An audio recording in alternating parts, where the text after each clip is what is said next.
Espiritismo sem mistério. Olá pessoal, estamos iniciando o programa Espiritismo sem mistério, estudando o Livro dos Espíritos. Como é bom estarmos aprendendo com essa obra tão bela, que é o Livro dos Espíritos. Você que nos acompanha nós já estamos numa longa jornada. Nós já passamos da metade do Livro dos Espíritos. Hoje estaremos entrando em torno da pergunta 679 do Livro dos Espíritos, falando sobre a lei do trabalho. E se você quiser saber um pouco mais sobre esse tema, assista o programa anterior, onde nós já abordamos essa questão. Nós vimos que como é importante o trabalho, que o trabalho faz parte da lei da natureza. E uma coisa muito interessante que nós também vimos é que toda ocupação útil, ela é considerada pelo plano espiritual como um trabalho. Então, o trabalho não é apenas aquele em que nós vamos ao nosso emprego, que nós recebemos um salário. Não, trabalho também é qualquer ocupação útil, qualquer coisa que você faça, que seja positiva, que você esteja sendo útil nessa atividade, você estará também trabalhando. Bonito isso, né? Mas se você quiser compreender melhor, como eu disse, assista o programa anterior, que vale a pena. Bem, hoje nós daremos continuidade. Para quem não me conhece, eu sou Solange Sauan Godoy. Pegue seu livro dos Espíritos, o seu caderno, faça as anotações, porque isso é sempre importante. Quando você grifa, quando você escreve, principalmente quando você escreve sobre um determinado assunto, a sua mente grava muito melhor. Mas, de qualquer forma, vamos em frente, junto com o nosso querido André Luiz Ruiz. Como vai, André? Olá, Solange. Olá, você que está nos assistindo para mais um programa Espiritismo sem mistério. Para que mistério? Não é? Se tudo está tão claro, tudo é tão fácil de entender. E a lei de trabalho, que nós vamos terminar hoje, ela vai nos explicar coisas interessantíssimas, que muitas vezes as pessoas não meditam e que nós já apresentamos no nosso programa anterior. Vamos então ao primeiro slide, que é aquele slide figurativo, aquele slide que nos inspira aquilo que é o tema deste capítulo. Você vai ver aí na tela. Aí você vê as diversas atividades humanas, sejam as atividades da administração, do escritório, com os horários, com tanta coisa para fazer, o homem-polvo com pernas e braços para fazer tudo, seja o pescador que vê o alimento retirado da sua atividade de pesca, sejam os que plantam, os que colhem, aqueles que trabalham na indústria, cheio de engrenagens, cada um fazendo alguma coisa. Todas estas são manifestações da tarefa, do trabalho em si. Mas nós já aprendemos no programa anterior que para os espíritos, trabalho não é aquilo que ganha dinheiro, aquilo que é remunerado. Para os espíritos, toda ocupação útil é um trabalho. Sabia disso? Conversar pode ser um trabalho, ler um livro pode ser um trabalho, estar em uma situação em que você assiste alguma coisa que te instrua pode ser um trabalho. Passear pode ser um trabalho. Se você vai passear e vai a lugares que são históricos e você se preocupa em saber o que aconteceu ali, se você se enriquece com aquilo, isso é um trabalho. Agora, jogar a conversa fora, fazer fofoca, assistir novela sem nada isso te acrescentar, né? Isso é perda de tempo. Isso não representa nenhuma atividade que vá te beneficiar como um agente que constrói algo de bom. Mas agora, nós já passamos este tema lá no programa anterior. Hoje, como disse a Solange, nós vamos para a questão 679, que é a primeira do slide que você vai ver na tela. Vamos ver no slide seguinte?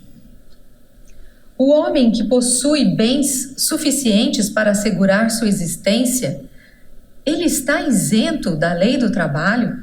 Ou seja, ele possui bens o suficiente, ele não precisa trabalhar para ganhar, ele não precisa trabalhar, ele pode viver tranquilo. Então, Kardec está perguntando, será que ele está liberado dessa lei do trabalho? Aliás, Solange, vem aqui na geral pra gente, olha. Aliás, muita gente pensa assim, eu não preciso trabalhar, meu pai é rico. Ou eu ganhei na loteria, eu agora tenho dinheiro sobrando, não vou mais trabalhar. Kardec quer saber.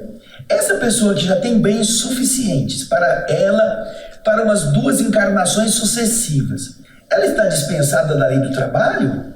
Que coisa interessante. Muita gente pensa que sim, não precisa mais fazer nada, né? Vamos ver a resposta dos espíritos no slide seguinte. Veja só que interessante. Está dispensado do trabalho material, talvez, mas não da obrigação de se tornar útil segundo suas possibilidades, de aperfeiçoar sua inteligência ou a dos outros, o que é também um trabalho. Se o homem a quem Deus distribuiu bens suficientes para assegurar a sua existência não está forçado a se sustentar com o suor de sua fronte, a obrigação de ser útil aos seus semelhantes é tanto maior para ele quanto o seu adiantamento lhe dá mais oportunidade para fazer o bem. Olha que resposta preciosa, não é? Olha que coisa linda. Veja aí na tela, pode deixar esse slide mesmo. Ele está livre do trabalho material para encher a barriga, para comprar roupa. Mas ele não está livre da obrigação, do dever de se tornar útil, segundo a sua possibilidade, e de aperfeiçoar a sua inteligência e a inteligência dos demais, o que também é um trabalho. Toda ocupação útil é um trabalho, estudar é um trabalho, ajudar alguém a estudar é um trabalho, dar à pessoa a oportunidade, ensinar alguma coisa para outra pessoa é um trabalho. Então, veja só, ele continua aí, se o homem já possui bens suficientes que Deus lhe concede para assegurar a sua existência, se ele não está forçado a ter que se sustentar com o trabalho que causa o desgaste físico, o suor da sua fronte, essa obrigação de ser útil aos seus semelhantes, ela é ainda maior para ele, quanto seja também o seu adiantamento, que lhe dá mais oportunidade para fazer o bem. Quanto mais é evoluído, quanto mais é dono de compreensão a respeito das leis do universo, mais o indivíduo é responsável para com os seus semelhantes, para que eles também evoluam. Trabalho não falta. Viu, gente? E você que está com o burro na sombra, como as pessoas costumam dizer, né? Ai, graças a Deus eu estou... Essas pessoas que ficam com o burro na sombra e acham que não precisam mais fazer nada, elas já morreram, ainda não sabem. Elas já estão numa outra condição de inutilidade, achando que não precisam fazer mais nada. E quando pensam em fazer alguma coisa, geralmente é para eles mesmos, nunca para ajudar os outros. Então, essa é uma irresponsabilidade perante a lei do universo, que lá na questão 642, que nós já vimos, não faz muito tempo, nos diz que não basta não fazer o mal para ser agradável a Deus, é preciso fazer o bem no limite das suas forças, porque cada um de nós vai responder por todo o mal que decorra de um bem que não haja sido feito. Olha como é responsável o ser humano diante de suas oportunidades, não é mesmo? Mas a pergunta vai adiante. Se a Solange quiser comentar alguma coisa, Solange? Não, é isso mesmo. Vamos adiante porque temos muitas perguntas e Kardec vai fazer uma pergunta interessante aqui na pergunta 680. Vamos comigo para vocês verem. Não há homens que são incapazes para o trabalho, qualquer que seja, e cuja existência é inútil? Ou seja, quando Kardec está perguntando, bom, trabalhar faz parte da lei da natureza, mas existem homens que não têm, são completamente incapazes para o trabalho. Então a existência desses homens é uma existência inútil? Essa hipótese que Kardec levanta, ela também é muito comum, é fácil de a gente entender, porque ela faz menção àquelas pessoas que, não estando sem condições mentais para entenderem os seus deveres, não têm condições físicas. Não podem, porque lhes falta saúde, não têm condições de discernimento para fazer coisas que sejam remuneráveis, pessoas que estão com doenças. Não há pessoas, diz Kardec, que estão impossibilitadas para qualquer tipo de trabalho. Desses trabalhos de sustentar a si mesmo, sustentar a sua vida, é uma pergunta que nós todos também precisamos meditar sobre ela. Por quê? Porque ela vai encontrar uma resposta bastante inspiradora que nos coloca como coletividade, nos coloca como pessoas importantes, como copartícipes da vida dos que sofrem. Vamos ver a resposta dessa questão 680 na tela. Deus é justo e não condena senão aquele cuja existência é voluntariamente inútil e vive na dependência do trabalho dos outros. Ele quer que cada um se torne útil segundo suas faculdades. Olha só, Deus é justo, não condena, a não ser aquele cuja existência é voluntariamente inútil e vive na dependência do trabalho dos outros. Um monte de filho gordo, velho, dependendo da aposentadoria da mãe e do pai, porque é um folgado, porque é uma pessoa que não quis nem se formar, nem estudar, nem quis buscar trabalho para se manter e ajudar os seus pais idosos. Vive na dependência, um chupinha, um carrapato. Esse inútil, ele é responsável. Porque ele tem condições, tem lucidez, tem força física e ainda está sugando aqueles que já deveriam estar sendo ajudados por ele com mais vigor físico. Mas Deus sabe que há pessoas que não têm condições. E essas pessoas, elas precisam encontrar uma forma de sobrevivência, não é mesmo? Volte a resposta na tela, por favor. Esse slide que nós estamos aí, o slide 6. Ele não condena aquele cuja existência não pode ser útil. Ele só condena aquele que voluntariamente é inútil e vive na dependência do trabalho dos outros. Deus quer que cada um se torne útil segundo suas faculdades. E ele remete a uma pergunta 643. Nós já vimos. É logo depois da 642, que eu acabei de citar aqui. A pergunta 643 eu vou ler para vocês. Põe na tela aqui, por favor. Eu vou ler a pergunta 643. E a Solange vai ler a resposta. Você está com a pergunta aí, Solange? Eu vou pegando aqui. Isso. A pergunta 643, pode pôr para mim aqui, por favor. É esta aqui, ó. Haverá pessoas que pela sua posição não tenham possibilidade de fazer o bem? Aqui não está falando do trabalho, está falando da lei divina ou natural, que é a necessidade de fazer alguma coisa de bom. Existem pessoas que não podem fazer o bem? Existem pela sua condição? Vamos ver o que os Espíritos respondem, a Solange vai ler para nós. Não há ninguém que não possa fazer o bem. Só o egoísta não encontra jamais oportunidade. Bastará estar em relação com os outros homens para encontrar ocasião de fazer o bem. E cada dia da vida dá oportunidade a qualquer que não esteja cego pelo egoísmo. Porque fazer o bem não é só ser caridoso, mas ser útil na medida do vosso poder. Todas as vezes que o vosso concurso pode ser necessário. De novo, encontramos o mesmo princípio. Ou seja, não há ninguém que não possa fazer o bem. Isso que nós estamos vendo. Todos podem ser úteis. O conceito principal aqui da tarefa é ser útil, fazer algo que seja aproveitável. Então, uma pessoa está enferma, não pode caminhar, não pode se mover, não pode fazer trabalhos manuais. A oração é um trabalho. Nós já vimos isso. Ela pode orar, ela pode meditar, ela pode falar. Nós temos o exemplo do querido Jerônimo Mendonça, que passou a vida, depois de um certo tempo, na sua juventude, preso num leito. Ele foi perdendo todos os movimentos, perdeu toda a mobilidade, perdeu a capacidade de enxergar e apenas lhe restava a voz e o ouvido. E ainda assim ele era útil, ele fazia o bem para muita gente. Ele mantinha um orfanato, uma casa de caridade na sua cidade, em Tuiutaba. Ele mantinha com as campanhas que ele fazia por telefone. Alguém punha o telefone no ouvido dele e ele pedia, com a voz maravilhosa que ele tinha, ele pedia ajuda.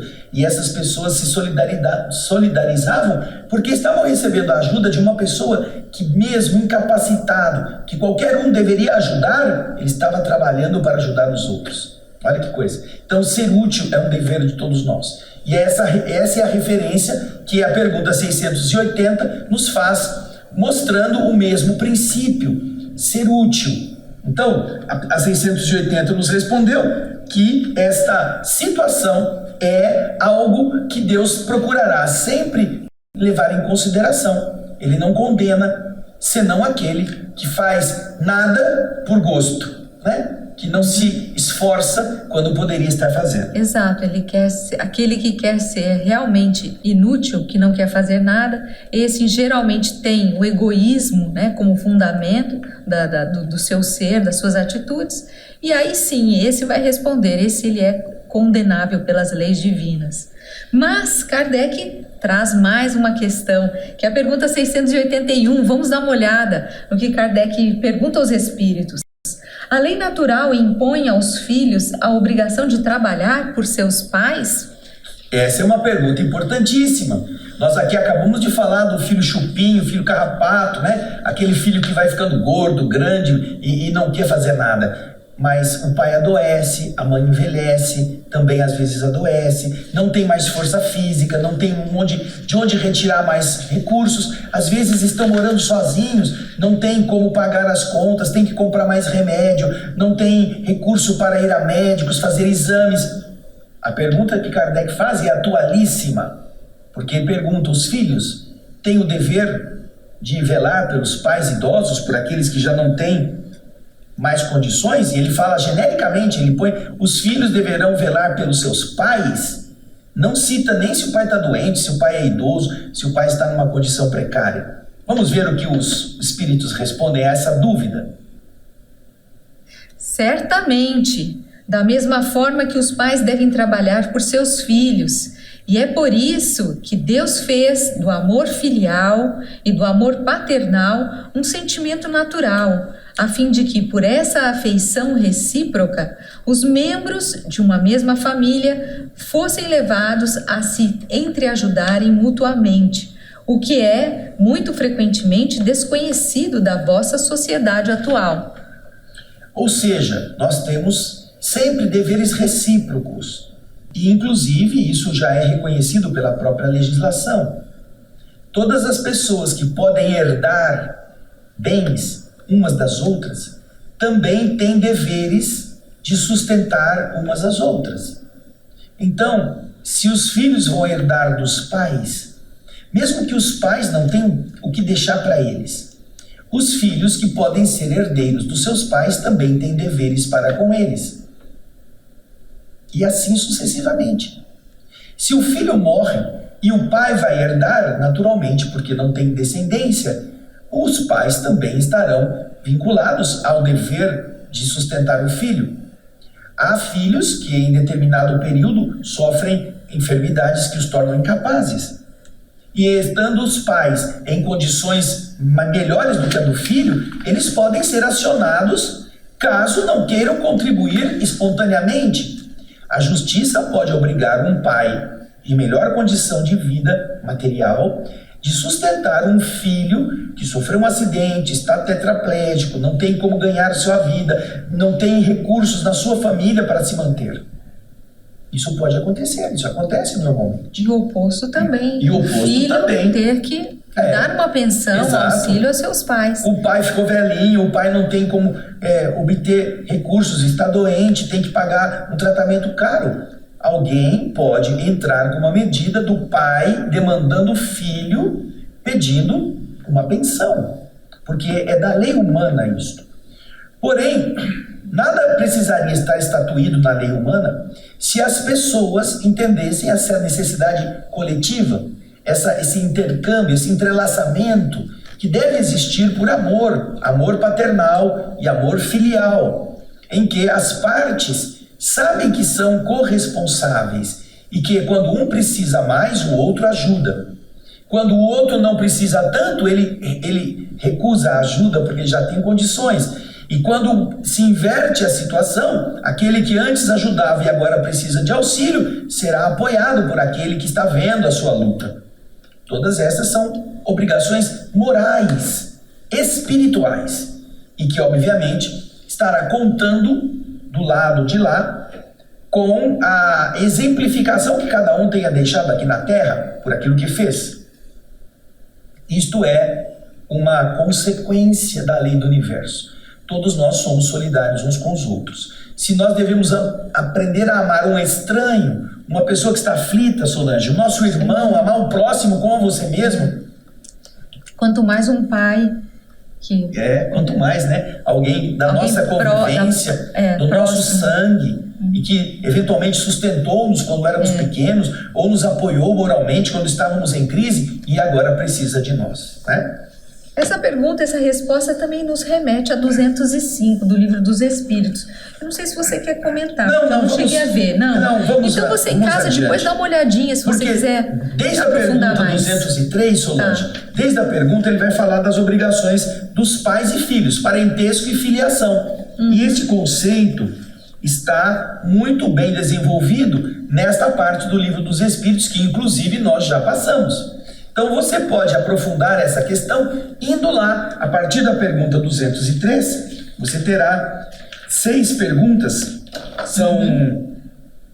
na verdade são 3 perguntas, 203, 204, 5, 6, e tem uma subpergunta, são 5 questões que Kardec faz sobre o parentesco e a filiação, ok?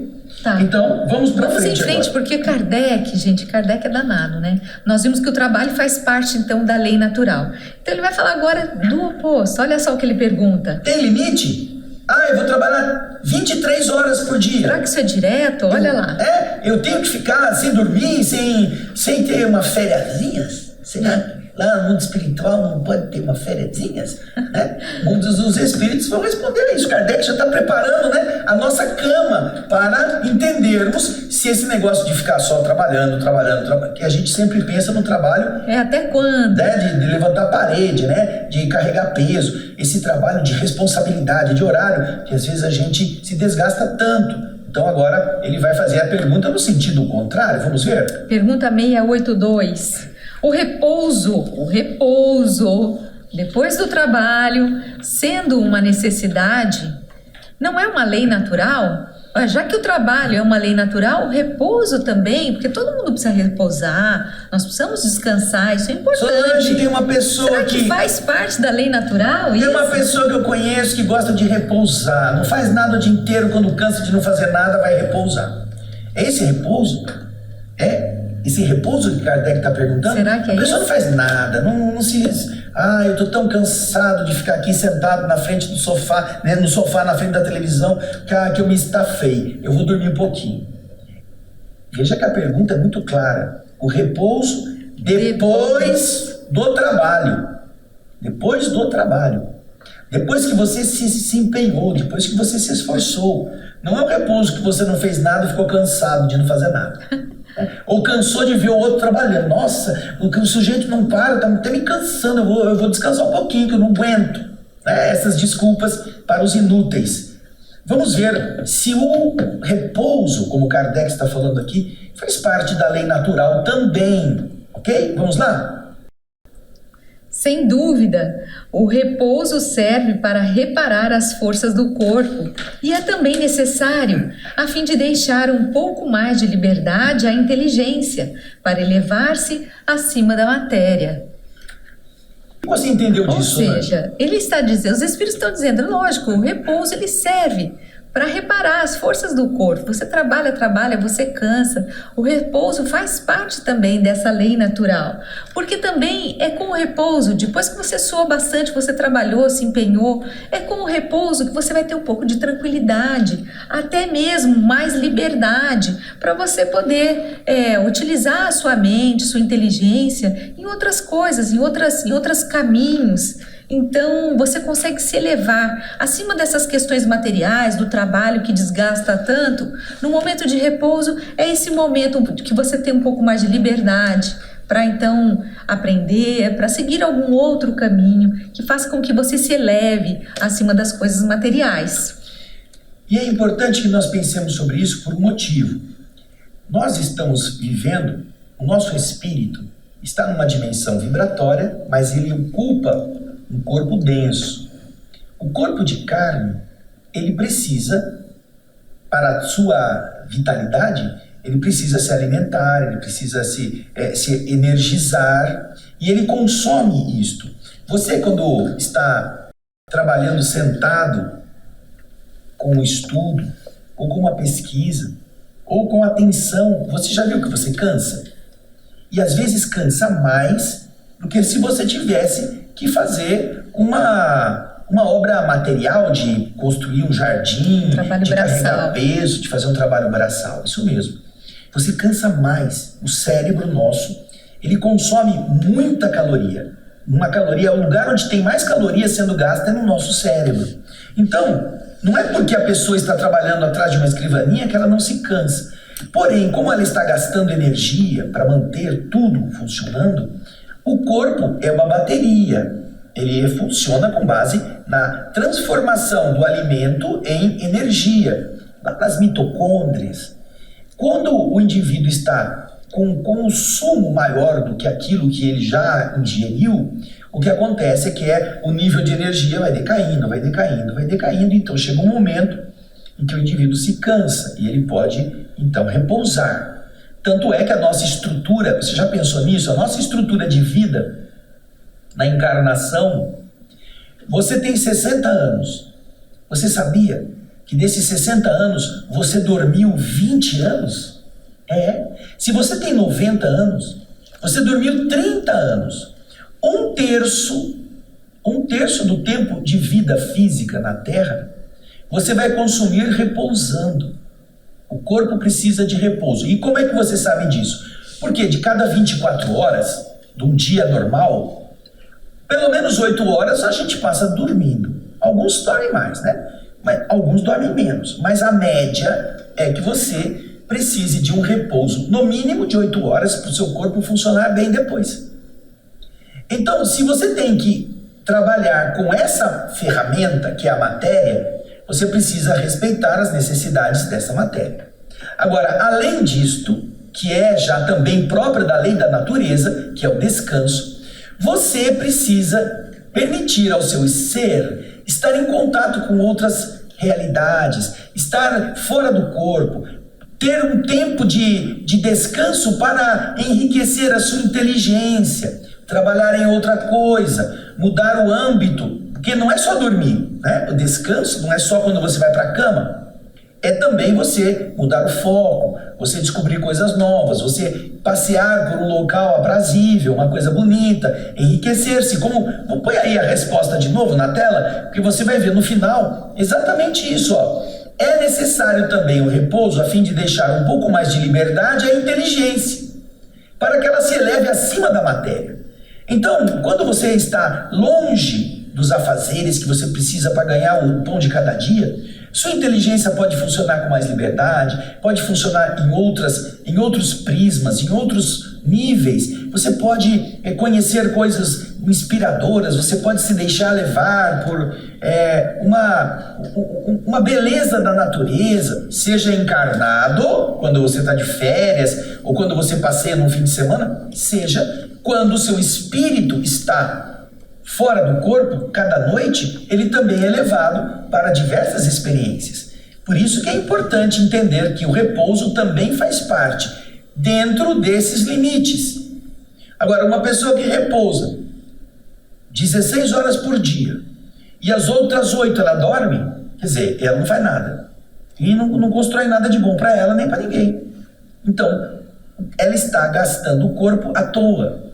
Ela está consumindo energia sem produzir nada de útil, né? Então, Solange. É isso aí. Kardec agora vai na pergunta 683 falar uma coisa interessante. Será que é só trabalhar?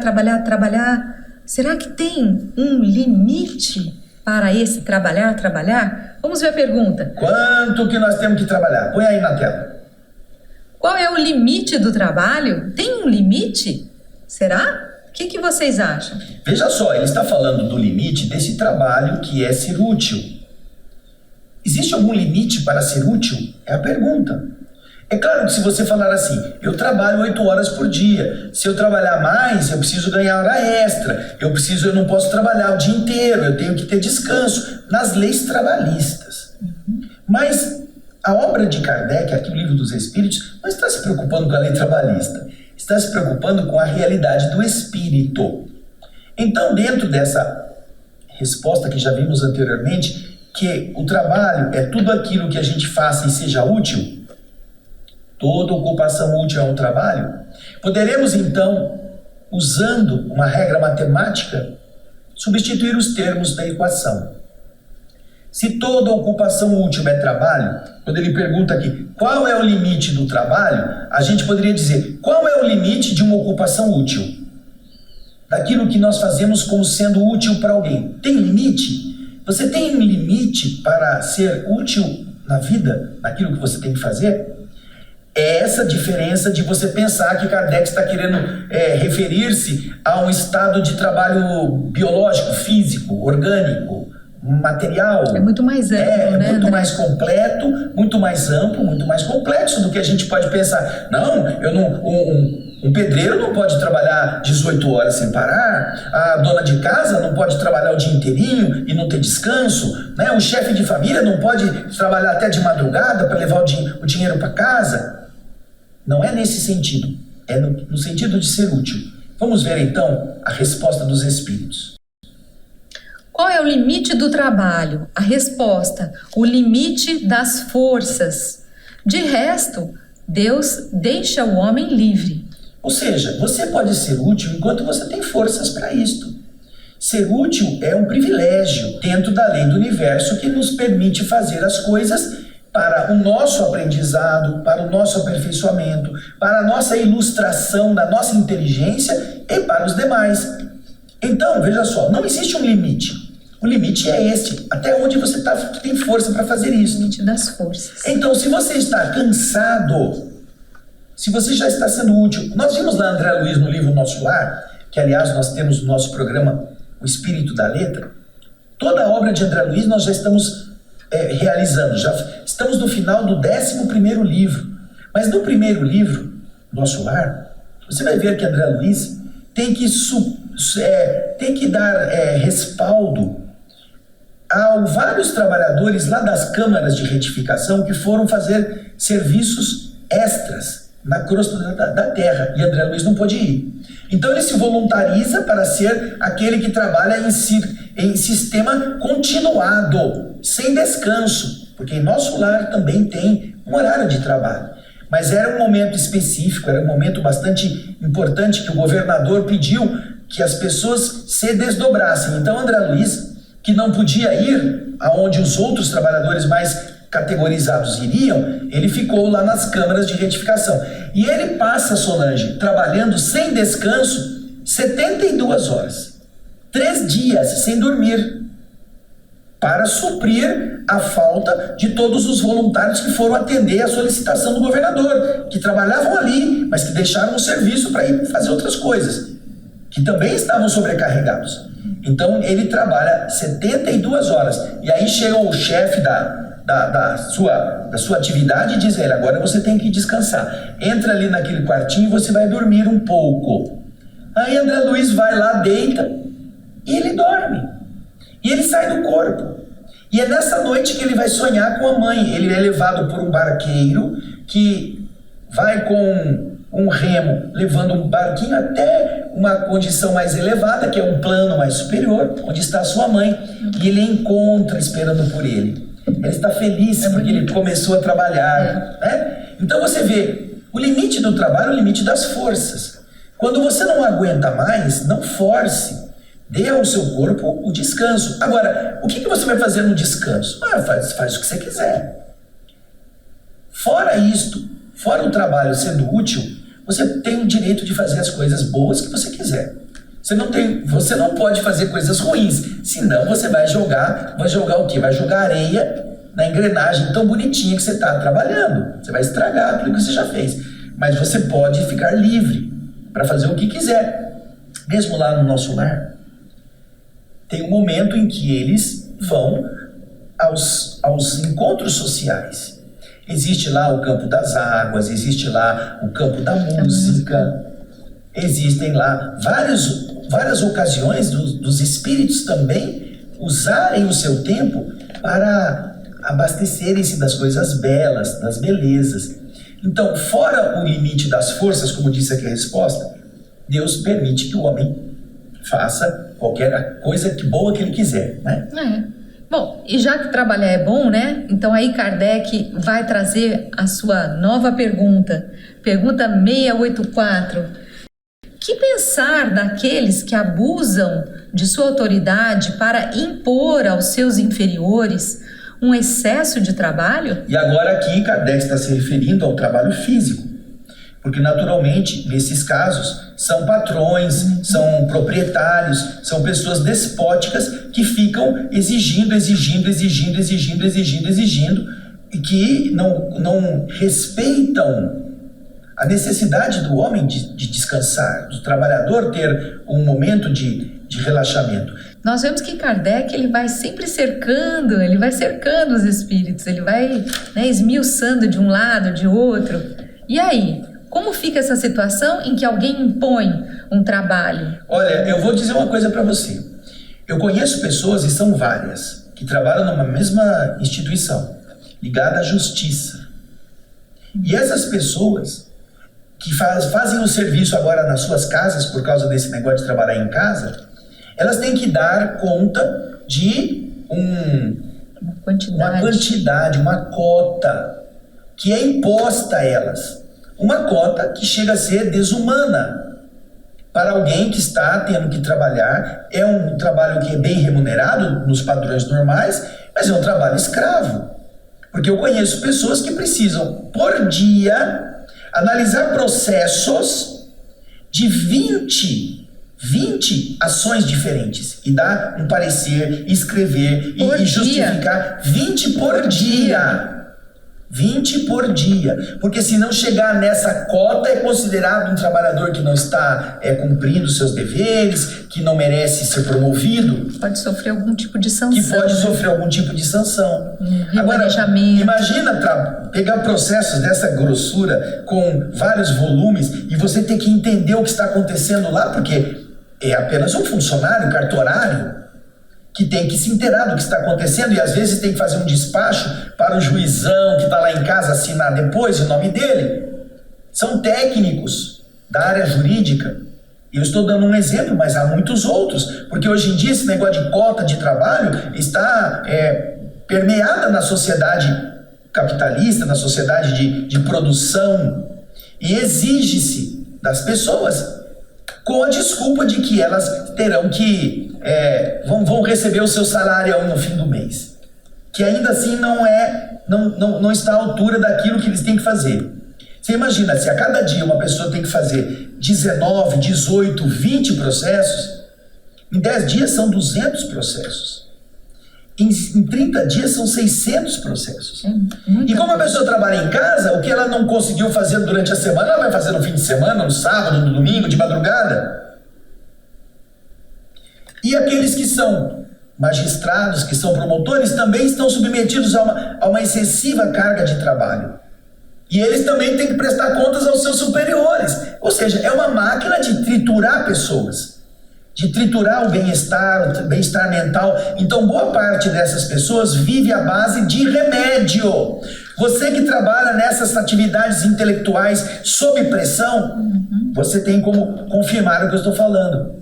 Vive à base de antidepressivo, vive à base de excitantes, de calmantes, acaba com o sossego da família, não tem tempo para fazer qualquer coisa e alguns enveredam pela ebriedade. Começa a tomar bebida alcoólica para se distrair um pouco, para relaxar.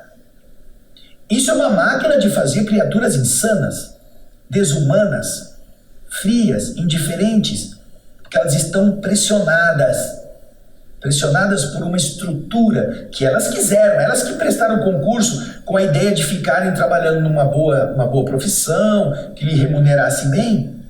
Agora você imagina, uma pessoa que tem que, por mês, preparar 600 processos, 600, para ganhar 19 mil reais, 18 mil reais, 20 mil reais, você acha que compensa?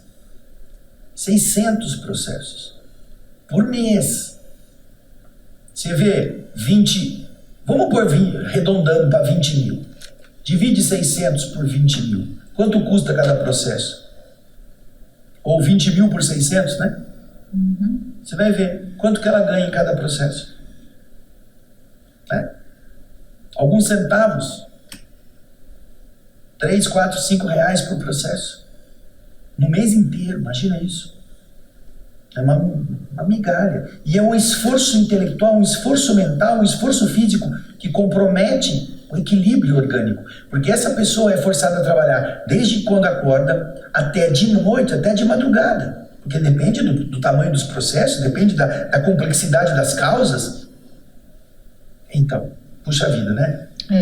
É um trabalho escravo. Vamos ver então o que os espíritos respondem. Então, o que pensar daquelas pessoas que abusam da sua autoridade para impor aos seus inferiores um excesso de trabalho? Vamos ver o que os espíritos respondem.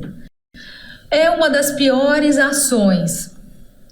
Todo homem que tem o poder de comandar é responsável pelo excesso de trabalho que impõe a seus subalternos, porque ele transgride a lei de Deus. Ele é o infrator da lei, mesmo que ele esteja sendo um cumpridor da lei humana, no caso aqui dos tribunais e de outras coisas. Ele cumpre a lei humana para também produzir, mas ele está infringindo a lei do universo. Produzindo loucos, produzindo insanos, destruindo famílias, acabando com a criação de filhos que não tem como ver pai ou ver mãe, porque estão nervosos, eles têm que fazer um monte de coisa. Tudo isso, eles são responsáveis. Mas a gente tem mais algumas perguntas interessantes e um longo comentário de Kardec. Vamos lá. Vamos lá.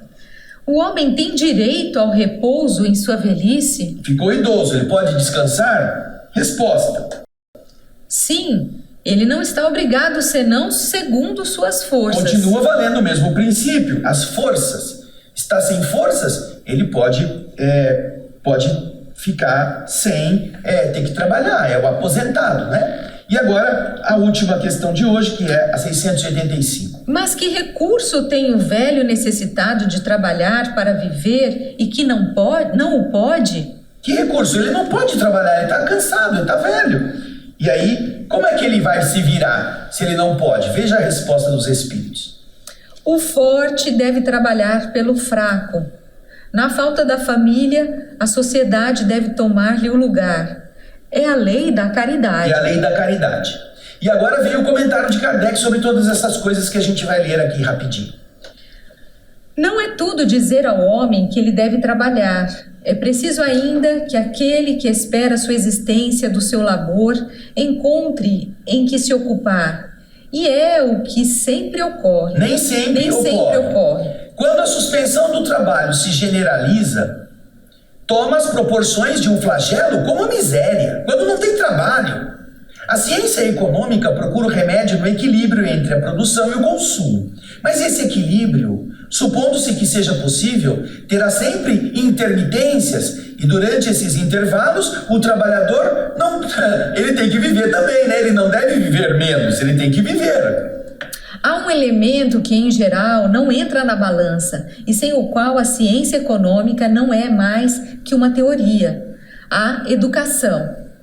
Não a educação intelectual, mas a educação moral. E não ainda a educação moral pelos livros, mas aquela que consiste na arte de formar os caracteres, a que dá os hábitos. Porque a educação é o conjunto de hábitos adquiridos. Quando se pensa na massa de indivíduos jogados cada dia na torrente da população, sem princípios, sem freios, entregues aos seus próprios instintos, deve-se espantar das consequências desastrosas que resultam dessa situação. Quando essa arte for conhecida, cumprida e praticada, o homem ocasionará no mundo hábitos de ordem e de previdência para si mesmo e os seus, de respeito por tudo que é respeitável, hábitos que lhe permitirão atravessar menos penosamente os maus dias inevitáveis. A desordem e a imprevidência são duas chagas que só uma educação bem entendida pode curar. Esse é o ponto de partida, o elemento real do bem-estar, a garantia da segurança de todos. Educação. Vem para nós aqui. A educação faz parte do processo de libertação do espírito, para que ele possa ser útil e possa produzir bens para todos. E quando você vê políticas que lutam para diminuir a educação, para ferir a cultura, para tornar pessoas inúteis, você vê que quem está promovendo isso não está fazendo o seu dever. Não quer o progresso. Não quer o progresso, não quer a ordem. Eles querem o atraso para manter os atrasados sob seu comando. Pense nisso. Exatamente. Mas, Solange, nós estamos no fim do Isso nosso mesmo. tempo. E acabou a lei do trabalho também, né? Isso, próximo programa, nova lei, estaremos entrando aqui, deixa eu dar lei de reprodução. Isso aí. Fique conosco, aguardamos vocês. E se você ainda não viu os programas, assiste tudo aquilo que nós já fizemos. A lei do trabalho é muito bonita. Isso aí, gente. Um Grande abraço. beijo. Até o próximo. Tchau. Até lá.